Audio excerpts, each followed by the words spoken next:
Operation Sindoor తర్వాత పాకిస్తాన్కు ఆయుధాలు ఇస్తున్న మరో దేశం బయటపడింది.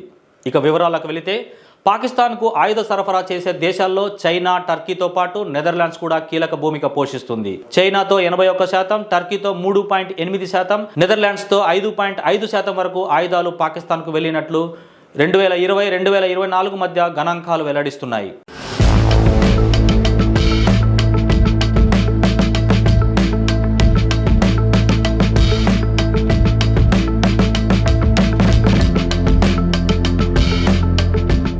ముఖ్యంగా సముద్ర రక్షణ సంబంధిత టెక్నాలజీలు, నావెల్ మైన్ హంటర్ల వంటి స్పెషలైజ్డ్ సామర్థ్యాలను పాకిస్తాన్కు అందించిన నెదర్లాండ్స్ 2017లో పెట్రోల్ నౌకల నిర్మాణానికి ఒప్పందం కుదుర్చుకుంది. ఇవి యుద్ధ సామర్థ్యాన్ని పెంపొందించేందుకు దోహదపడే అంశాలని అంటున్నారు. ఇలాంటి సమయంలో విదేశాంగ మంత్రి జైశంకర్ నెదర్లాండ్స్లో పర్యటించడం మరింత ప్రాధాన్యతను సంతరించుకుంది.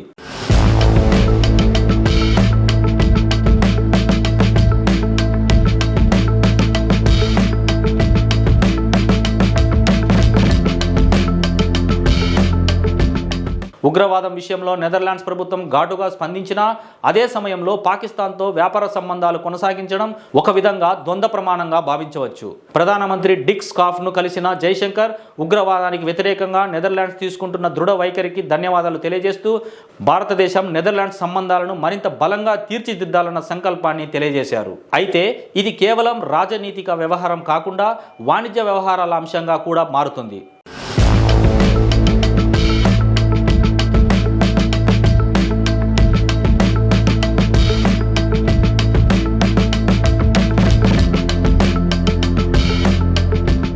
భారతదేశం నెదర్లాండ్స్తో ఏడాదికి $22 బిలియన్ వ్యాపారం చేస్తుంది.